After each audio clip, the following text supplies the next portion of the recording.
Right, so we're back after taking a bit of a break last week. Welcome back, everybody, to the middle of April. We've got a couple of special guests here to replace. Actually, Dr. Mike is out today. He's back next time, but in his place, see, it takes two people to replace Dr. Mike. That's why we brought in our friends Marcin and Pavel. Marcin, I think this is like your 73rd time on the show. Something like that. It certainly feels like it. I'd like to mention that he's almost a doctor. Pavel. But computer science. Science? What's almost a doctor? He's doing his PhD. That's what I like. So we can switch Dr. Mike for Dr. Pavel. Yeah. Dr. Pavel, CIA. Pavel's also... My motherboard is sick. Pavel's also a repeat KrakCaster as well. Almost Doctor is a nice title. I like that. Almost Doctor. Well, anyway, I'm here with Josh as well. Let's jump into... Oh, yeah, don't forget me. There's not... I got to say, normally after we take a break from the news, when we come back, there's like tons and tons of stuff to talk about. Bit of a slow news season the last couple of weeks, and so... Nothing happened. Nothing really profound happened. No, we've got a couple of local items and one really, really weird item we're going to close with, but we'll get to that later. Anyway, let's start with our city council. Guys, there's one of our city council members, and don't forget, with the structure of the local government, being on the city council is a very powerful position. And here in Krakow, I mean, they're creating and voting on a budget that's just enormous. I think, what was it last year? 50 billion zlotys, something like that. Massive. Anyway, one of our local council members thinks that Auchan, the store of how many locations? It's M1 and Galeria Branovica and Bonarka. That the city should somehow sanction them and start doing business with them because Auchan, French company, by the way, is still doing business in Russia. And given the conflict and everything going on, it's just we should take a moral stand and sever all contacts. Now, Marcin and Pavel, last time we did the news, Josh and I were talking about the fact that it's become fashionable to keep Russian people out of certain events. They can't run in marathons. They can't participate in concerts and television shows. Are we taking this too far, or is this an appropriate step? What do you think about the city government somehow distancing itself from Auchan supermarkets? My wife does the shopping, so I don't know. Well, look, okay. Well, I mean, whilst our special guests collect their responses for this, my opinion is this, and I think that there's a little bit. I mean, of course, and we may or may not touch on this in another part of the news, but there's a little bit of like needle existing between Poland and France at the moment, anyway, for various political reasons. That's true. The election is there today, by the way. It's today, is it? Right. Yeah. That's right. And also, of course, there's a thing that it's not a very well-hidden secret that France has been engaged, perhaps in rather more big business with Russia over the last few years than many other European or many other EU countries. And some of those business interests have continued unabated even as the conflict has continued. I mean, we had this light discussion about there were certain companies that have franchise operations in Russia. And McDonald's has suspended various Burger King as well. But, I mean, what... Yeah, but, like, some of them haven't been able to because the franchisors are independent entities that exist within Russia and have said, like, well, no, we're not shutting up shop. How is the Krakow City government supposed to impact Auchan's policy? I suppose it's a publicity drive, isn't it? Yeah, who is the local council to or even think of mandating? Well, they can't mandate, can they? Is this virtue signaling then? Or? Yeah, it's a propaganda campaign. I think it's like, look, if you shop at Auchan, you're basically supporting the Russians. It's the message, isn't it? Pavel, bigger picture here. Are we supposed to suggest that Auchan and whatever other big supermarket brands exist in Russia, foreign brands, are they supposed to lock their doors and like not give Russians the option of shopping for food? I mean, is that what we're supposed to do? I mean, it's up to the Auchan's decision, the board of directors or whatever. It's their responsibility. They're gonna be with the, let's say, social responsibility, or not social. They will be with their own, their decision, right? And or you can. It's also the decision of people going to shop there. So, Marcin, would you boycott a company that was operating in Russia? Well, I did buy so. You're wearing. I know your wife does the shopping, but I'm wearing Decathlon socks, and I bought them the day I learned that they're not, quitting business in Russia. Decathlon is French as well. Right? Yes, it's most French, mostly. See also Leroy Merlin, yeah. Yeah. But Decathlon eventually, I think they actually decided to leave Russia. It didn't stop me from buying the socks. So you support the Russian war then? That's what you're saying? So yeah, what you're saying is no, I just like to buy cheap stuff. No, So it's just I wasn't really thinking about it. But my family did boycott some companies. Like my mom is she buys stuff frequently from Oriflame, and they didn't quit doing. I mean, I think they didn't, or maybe I'm wrong. But she totally didn't buy anything from them this month. So. ow, that's going to hurt. It does happen. That's what I'm trying to say. That people do this. Did Apple close their stores in Russia? I think so. Yeah. And also the Apple Store and the Google Store don't operate. I'm guessing that I can go to Moscow right now and buy a Mercedes. Right? So, does that mean Mercedes has blood on its hands somehow? Well, are you talking about a legitimate Mercedes or a stolen Mercedes? It's The real thing. Yeah. I got a sweet deal for Gazprom shares. Yeah, The moment the war started, I bought shares of Gazprom at ridiculously low price. So Almost doctor move. Profiteering. Nice. yeah. So Am I he's supporting- profiting from the war. Yeah, and you're- I'm the bad one because You I also bought have blood, socks. on your hands. Then. What about socks? You're buying shares in Gazprom Socks shares and and stocks. Decathlon Socks and stocks, man. Socks and stocks. Oh yeah. Let's move on. Local news here. We learned Valuable content. the city, Krakow, just like cities all over the country, they have made special provisions for Ukrainian refugees who have this special stamp on their passport after February 24th, I think, to distinguish them from Ukrainians who were just living here normally before the conflict started. And one of the things that the city did was to make public transport free for them. Mm-hmm. And they're also, starting this week, they're also going to make parking free in the parking zones as well. So free transport, free parking. The city says that 10% of the traffic on the entire network, public transport network, is Ukrainians, and 30% in the center of town, Ukrainians. So they're especially active in the center of town. I think we all agree that it's a fair measure to extend to these people, given the problems that they have. The parking one strikes me as a little bit odd. That's what I thought. That's a little bit questionable, I think, especially given some of the cars we've seen from Ukraine. I have to kind of sneak in there, but guys, how long? Again, delicate question here. How long can we continue to make public transport free, especially public parking free for Ukrainians? That was my question. How long are we going to do this for?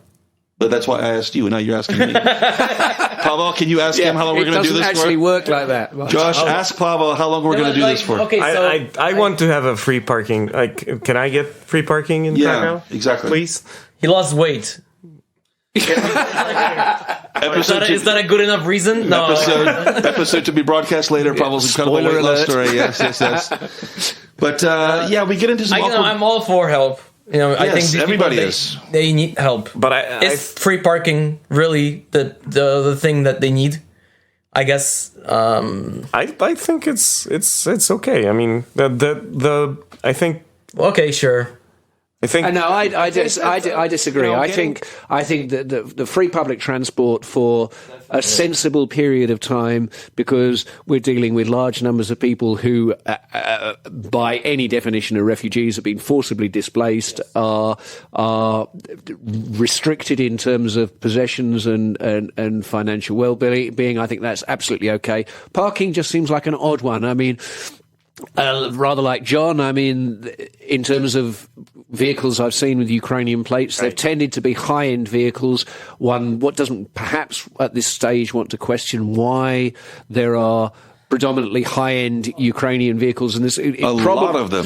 Probably because people who are very rich tend to have greater diversity of choices available to them, and one can't help thinking, in which case, if you're already well off, then why should you be getting free parking? On the other hand, I think that parking should be free in general. So why should I pay for just for parking? Are you familiar with the concept? So I'm all for free parking for the Ukrainians. Are you familiar with the concept of the tragedy of the commons? And if you have free parking in the city, there will be no parking. No, I bet a lot of people are going to try to abuse it. How do they look at the license plates? I don't know. If the car is from Ukraine, it's just... I guess so you have those people like tenders working. Leave the car there all day. I'll just print out the Ukrainian flag and stick it to my... That'll work, I'm sure. Yeah. And you have like 500,000 Range Rover with Ukrainian plates. There's a Yeah. Sure, if that helps, go ahead. Also, quickly, free parking all the way. On the subject of public transport, another story this week. Well, first of all, two stories combined in one. The city council came out to deny a report that they are considering another increase in prices. Now, this is, Josh, on our show, this has long been a topic that comes up from time to time. The frequency of price rises in tram and bus tickets. What used to cost, I don't know, one zloty 40, like, I don't know, 6 or 7 years ago, is suddenly, what is it now? Is it 450? Four. 4 zlotys. It's for 20 minutes. Is it?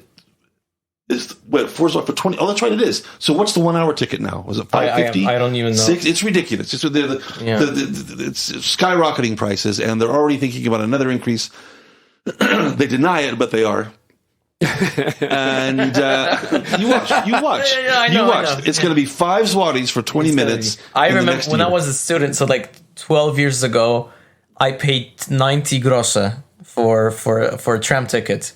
Now it's 4 zlotys. I didn't buy tickets at the time. I was like basically not buying tickets and didn't get caught. Saving money for Gazprom.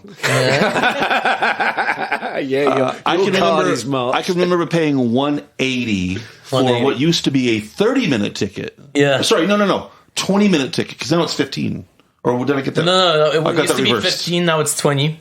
Because it was 15, right. You're right. Sorry. It was 15.30, now it's 20.40. So I paid that for 15 minutes, right? Okay, gotcha. Yeah. Anyway, the city also announced that, this is amazing, that they're going to put a new emphasis on collecting outstanding tickets. As you know, if you get caught riding public transport without a ticket, you get a ticket, for, I think it's 180 zlotys now. If you pay it in the first 7 days. 7 days, it's discounted heavily. Anyway, the city has about 30 million zlotys outstanding. Yes, 30 million zlotys outstanding. They're going to put an emphasis on this. And one of the things they're going to start doing now is that if you don't pay your fine for riding without a ticket, they're going to put your name on the debt registry. Mm-hmm. I thought they do it already. The same debt registry, like if you default on your mortgage or car payment or whatever, which makes it difficult for you to get a small loan. It could even make it difficult or impossible for you to get the internet hooked up to your apartment. It's quite serious, and this is what they're doing now to collect more on these debts. Fair or not fair? I like what you did there. Yeah. To collect 180 zlotys. For a person that has not been buying tickets for a fair share of my high school life, I would say, yeah, sure, it's fair. But is this like an automatic sanction, or is it one that if you are an habitual fare dodger? Not sure on that, if it's for a single ticket or if you reach a certain, you owe. Oh, and by the way, on the subject of people who owe a lot of money, yeah, the record holder in Krakow owes about 55,000. How many times do you have to get caught to owe 55,000? Somebody did. That is. They need to do it as a hobby, I think. That makes it a mockery. I mean, getting caught means nothing. If you just say, yeah, here's my name, here's my Dovodosibiste, write your stupid ticket, I don't give a shit. I mean, literally every Nothing inspector, happens. present and past, must know the identity of this person. Yeah, sure. And, get on the tram and go, there God, he is. there he is. It's you again. Well, respect. Well, in that case, I agree. Respect to this person. In those cases, then they should go, get on the list. So, what, and they've not paid any of that 55? Apparently not. So, sure. Apparently not. Marcin, you have been caught without a ticket, I guess, at some point. Multiple times. What's your response? Are you like, okay, fine, write your ticket? Or there was a change. You try to pretend like you were going to buy a ticket? 10 years ago, if you got caught, you could go out the tram and just bribe the guy, give him like 20 zlotys, and he would leave. And he would Can't do that now? Now it's more difficult because they have they have these machines. No, they have rise of the you machines. can pay with the cards, and it's just like they don't. I don't think I even tried to bribe them anymore. Corruption just isn't what it used to be, is it? If you hop on the tram, let's say you just went 2 or 3 stops down the street, Karmelitska Street, Królewska, you just need 2 or 3 stops. I always argue. Do you bother? Do you get a ticket? Oh no, I buy tickets now. Really? Yeah, I do. You can afford it. I can afford the now. ticket. Yes. I buy a ticket. Pavel, with your huge What I Gazprom do profits. is, what I actually do is, What? I have the app in my hand and I'm ready to buy. The moment I see a guy that could potentially be the So you're collector- bullshitting, in other words. Yeah. Yes. Yeah. Yeah. I buy tickets on the app before I board the tram. So Usually I do that, but when I forget and I'm close to the stop, I just wait for do you the- board the tram? You Or board a tram. Boarding. Yeah. But you have, Pavel, you as well, you have been issued an actual ticket that you had to pay. Oh yeah, multiple times. I only had the parking ticket, so not the tram. Oh yeah, I had to pay it multiple times. Yeah. It's not fun. You sound proud of it. No, I'm not proud of it. And it's dumb. Wasted money. You Yes. could have spent it on video games. Yes. Or and Gazprom not shares. Gazprom shares. or socks. Or Gazprom or socks, yeah. Let's move on. Today, as we record this, it's April 10th, which means it's the 12th anniversary of the Smolensk disaster from 2010. It's in the news for kind of weird reasons today, because apparently there was an idea, I think this came from Warsaw, that cities around the country would sound, what's it called? The Air raid sirens. Air raid siren, for lack of a better term, at 8:41 a.m., which was the time of the crash, of course, to commemorate the events of 2010. Although with the situation we have now with so many Ukrainians in the country, and the reason why they're in the country, it was kind of seen by many in questionable taste, I guess. You could remind them of some of the awful situations that they left behind. Here in Krakow, the eternal mayor, Majchrowski, decided, he kind of overruled the decision from Warsaw and decided not to do it. Not sure about how other cities around the country have handled this. Again, we're recording this on Sunday. Guys, what do you think about the strange decision to commemorate the 12th anniversary and commemorate it in that way? I'm just going to dive in quickly, but I did see something, an article this morning about this, which was that I think this was question was posed to Prime Minister Morawiecki. And he sort of said, "Well, no," and he said, "Anyway, we've sent individual text messages to all the Ukrainians currently residing in Poland, advising them of the fact that if they hear the air raid sirens this morning, it doesn't mean that the Russians are coming. It's just commemorating this thing." And I thought, well, that's awfully considerate of him, but I'm not sure.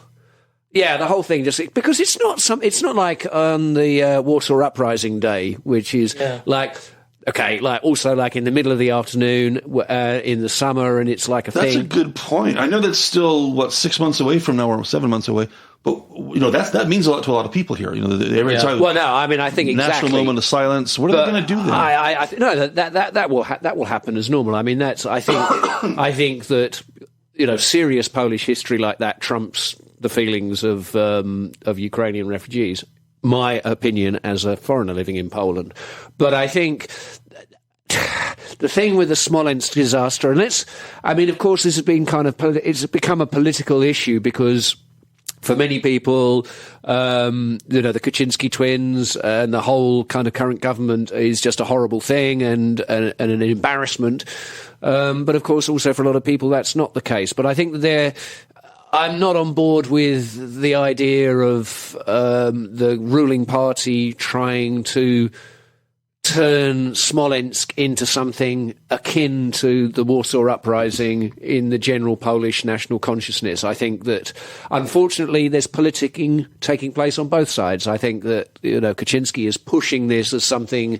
I mean, there was a lot of unhappiness about Lech being buried in Wawel, wasn't there?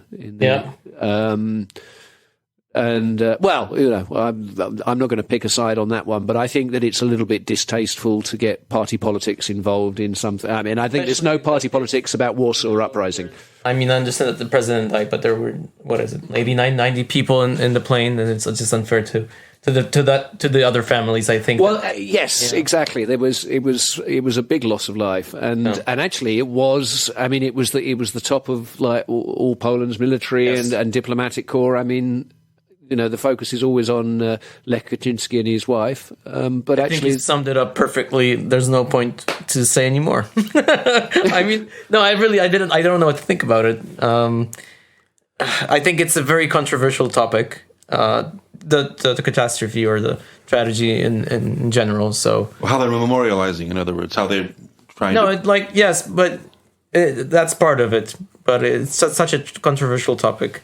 It's become such a controversial topic that anything that the ruling party does related to this is becoming just suspect. And it's unfair, like I said, to the many families, I think, that have gone through this. I mean, because it's not just the Kaczynski brothers the brother that died. It's unfair. 95 people, 96 I don't people? remember, but it's 96. At least 90. They made they made it their own, and it's not their own really. It's 95 people that died, and they were different people. It's not unfair. From across the political spectrum, and not just from the political world as well. Yes. Other people who are not politicians on board as well. That's a good point. One more item before we get to our weird story. Actually, let's make this a double story about movies and Netflix. I should have mentioned this at the top of the show. About 3 weeks ago, I said that we were going to do a review of this series called Cracow Monsters on Netflix. Yeah. Let me tell you now that we're not going to do a review, except to say that it sucks so bad. It's terrible. It is so bad. No, you've seen this as well? I've seen one episode. All right, let's do a mini review. Just to back up. I've only seen one episode. Cracow Monsters, 7 or 8 episodes altogether. This was filmed about a year ago. We talked about it on our show when they were filming here. That's because right, yeah. they put ads in the paper for extras and things like that. We were curious. Oh, it's Netflix. It's a big deal. What's it going to be about? Actually, you talked about it with me. Did we? Yeah. Okay. Yeah. So we were disappointed to learn that it was Cracow Monsters. Of all the things it could have been, it was like some made up Slavic, mythology bullshit. That's the word. So I had the best of intentions. I got to episode 4 before I said, you know what? I cannot take any more of this. It is so horrible. Yeah. It's so, Marcia, you tell why did you think it was so bad?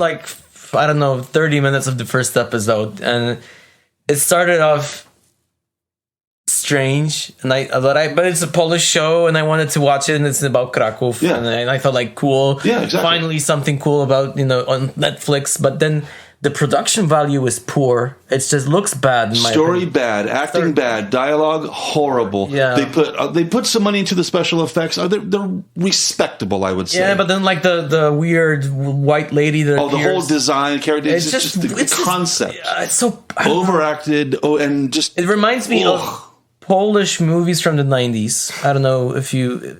What do you mean? There were a series of Polish movies from the 90s that tried to follow the Western style, or Western, I mean Hollywood, and they tried to imitate it, and it just didn't work because they didn't have the money to make to do the costumes and everything. And this just reminds me of this. It's just trying but not doing. I mean, it's bad. Sometimes when you watch something... something... a little bit with that... Do you remember that 1983? That was that was...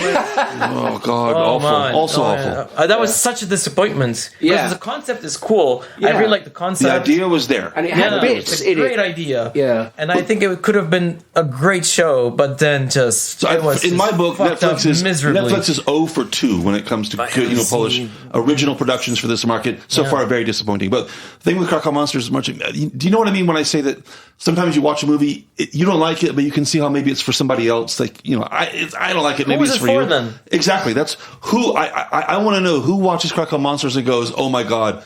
Well, actually, I've done a sort of a kind of sucks informal straw poll of all of my Polish friends and acquaintances, and nobody I know has got further than the first episode. It's terrible. Everyone thinks it sucks. To bottom. The only thing that was willing to dragged me back to watch the second episode, but I've actually been dissuaded from even doing that, was just that little cheapie of seeing places that you recognise. Yeah, exactly. Yeah. Even that couldn't keep me going. No. Yeah, I think they filmed the whole thing around Jagiellonian, Well, the bar is and Hebrei. Grodska, and Hebrei. the bar That's is it. Hebrei. A couple Yeah. of places in Kazimierz. But there was That's like it. weird stuff, like they're going down the stairs on the inside of the Collegium Novum, and then they walk out into the quadrangle of the Collegium Maius. Yeah, I mean, this is stuff, if you live here, it's just Doesn't make sense. horse shit. And I was watching it with my wife, and the whole time we didn't even pay attention to this, to the plot. We were just, it's Sapla, it's Hebrei, Yes. it's this place, and I think.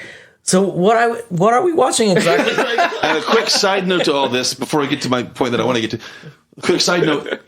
I think they also missed an opportunity to make us look good. If you've never been to Poland, you've never been to Krakow, watching this, you would think we all live Grim. in a bombed out shithole that looks like the Nazis just left it behind. Yes. Permanently we raining. have monsters now. And it rains all the time. It's always dark, and we have monsters. I mean, it's just And awful. everybody's depressed and awkward, Yes. and it's just like, yes. ugh. Anyway, so let's put Cracow Monsters to bed and never Well, mention it again. To be fair, like, isn't it the way it is? No, Like, it's a joke. Anyway, this week, okay, no more Cracow Monsters. Oh, listen, let us not speak of it ever again. Right. However, this week we did learn that there was another film production company in town, unnamed, mysterious, making a movie about World War II. Now, wow. a little bit cliche. Wow. A little bit cliche. Schindler's List 2. The Revenge. I don't know. But first of all, can we get past the World War II thing? I know it's It's a new war. And then we can make movies about that war. I mean, like, a little bit cliche. Why can't we make, just like regular movies about, the kind of stuff they always film in Warsaw? Whether it's a stupid romantic comedy. yeah, I would or love to see that. Whatever. I would love to see But little interesting bit I pulled from the story. They were asking for people to be extras, and they published the going rate. It's 120 zlotys a day netto. Wow. Great Now, deal. what is that? How does that sound to you? Is that a fair price for extras? Sign me up. No, I don't think so. But who's the production company? Is it American? It was a Polish company. Okay. And it's often the case that the Polish company kind of handles that kind of stuff for foreign companies or whatever. Yeah. And filming schedules can be crazy. Start really early in the morning, long days, whatever. 120. That's why we get shitty shows. No, really. Well, we don't 'cause, pay enough? People can't afford to make good shows here. I guess that's why. Bubba, would you work for 100? I know you got your Gazprom stock. And your butler takes care of this stuff for you. But would you work for 120 zlotys a day as an extra? Should I explain the concept of television to? Mm-hmm. Well, yeah, I guess no, maybe. What about the novelty? It's not about the money, is it? Just about the... Maybe for a moment to get an experience to see what it is. Maybe like a day or two to see what's going on. Yes, but longer term, no. No, well, it would be boring. I would go there just to ruin shots. You know what I mean? You give the middle finger Like- subtly or something. Look at straight at the camera. I was like, hey, man. Your blue steel look or something. I would treat it as experience. An Hey, experience. There's a man in Isn't the that back Ukraine's staring at the president? camera. Did you get rid of him? Yeah, you'd be in the World War II picture with your cell phone in your hand or something like that. And then making funny noises. Making funny noises. All right, last item. Okay, I got to set this up. Oh, boy. Okay. Now, Josh, you've read this. Pavlo Marcin, you don't know where this is going, so just listen, pay attention. Okay. I'm even more afraid now. This took place last week, someplace in a small town close to Novi Targ. A 68-year-old woman passed away. And her family had a kind of a funeral, a wake, I guess you might say. And they chose to open the casket for one last goodbye. 68-year-old woman, right?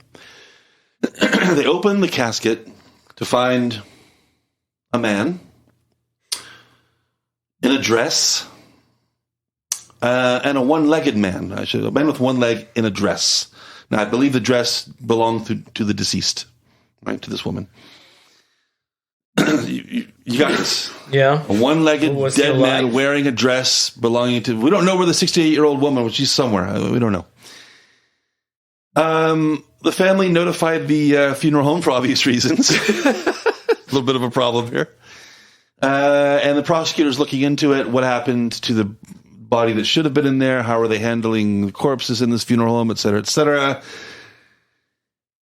Does it make you wonder about how often this happens when the families don't open the casket right before it's buried?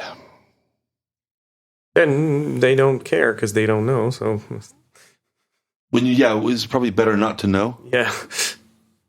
It Marcia's sounds like, still in shock. Was the guy alive? no. No. Okay, so it was just another body. That's the problem. Just another body, yeah. Just another body. Okay. One-legged guy in a dress. What, it was he happens. wearing a pirate's? No, never.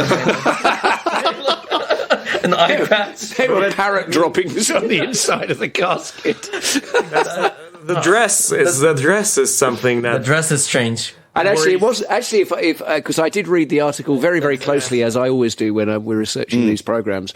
And not only was he wearing her dress, but also her tights. Oh, That's Jesus, even more- That's all a bit, especially with the little wrinkle of the only having one leg. And I mean, I noticed that there are quotes from the funeral parlour, the undertakers, and also the mortuary. And it does seem as if it's one of those mistakes were made statements. Or, I wasn't there at the time for this occasion. Unfortunately, we handed over responsibility to this party, and it would seem that despite the fact we had a working relationship with them for many years, they can't be trusted. They passed away. These two people passed away at the same time in the same hospital. Okay, so there's the origin of the problem. But people pass away. A woman with a man. Yeah, exactly. And then dress the body in the and the requisite number of limbs and So someone knew what they were doing when they put the dress on Right. the Yeah, man. that's the weirdest and probably the scariest part of this and story. the most traumatizing for the family, I would say. Yeah.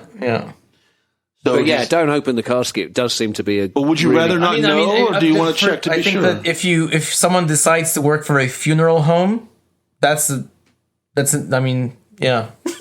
What is that, a sign or something, or what? I mean, it's already strange, right? Is it creepy? It is creepy. Come on. I mean, is it not? That you like someone willingly decides like, oh, I want to. Hey, look, it's funeral home and it's work with very bodies good and- business. It never goes out of fashion. Yeah, I guess it's great business, but it's like an waste odd disposal. career choice, if you ask me. In New Jersey. Nobody dreams about having a funeral home unless you're laundering money. I don't know. So funeral home people are dodgy. There's something. No, that's not my something about point. them. Like, I think it is your point. I think it is. Yeah. No, maybe I'm. So going forward, then, if you're ever involved in another funeral, do you want to check to make sure that you're getting what you paid for, or would you rather not know? Yeah, sure. Yeah, sure. What? I would open the casket. You're going to open it. Yes. Okay. I mean, I would say it depends, because when you saw the person dead, you know that the person is dead. but if you're burying the person, I would like to know. I mean, all the funerals that I've been to, there's always been an open casket. So I guess it's a personal choice. I guess I don't know. Do we know it's if a very odd story, and I'm very sorry for the family. Do we know if it was due to be a cremation? Because it may have been one of those and if it wasn't for those pesky kids, we would have gotten away with think it. so. Me too. I have no mention of it. Is it? Police said, "Oh, we're gonna Scooby Doo the shit out of this." Like, Isn't cremation still exceptionally rare? well, I mean, certainly in a small I also town. think that like whatever happened, like when did Penderecki get buried? Like 2 weeks ago. More than that, I think. Oh no, maybe it was 2 weeks ago, and he Okay, didn't max. get buried for 2 years. That's also strange. Did you talk about this? No. He passed away 2 years ago, and they didn't bury him for 2 years. Why? Because? Because it was the pandemic, and they wanted to have like a huge, funeral. So he was kept on ice, or is it I have no clue. And it was It's kind of like James Brown was like that. James Brown died and was kept in a fridge because of family legal lawsuits and whatnot. It's kind of that's also Funky. very strange. Like, Still doesn't beat Lennon. what happened to Lennon? He's like He was embalmed and still on display. still Is on he the still on Lennon. display? I mean, I thought you were talking about John Lennon. John Lennon. John Lennon. Imagine. Imagine We're- all the people. Standing in line. Possessions. All That's also possessions, quite yeah. Lenin-like. Lenin. So it was Lenin all along. Anyway. Yeah, thanks, Pavel. Anyway, bring things to a merciful close here. Thanks for listening, everybody. KrakCast.pl. Next week, I think we're going to publish our 400th episode.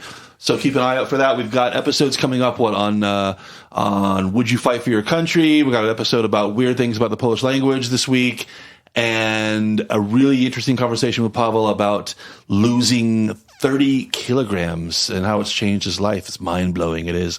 So keep an eye out for that. And, on behalf of Marcin and Pavel and Josh and Dr. Mike will be back next week. Thanks for listening, and we'll see you next time on the KrakCast.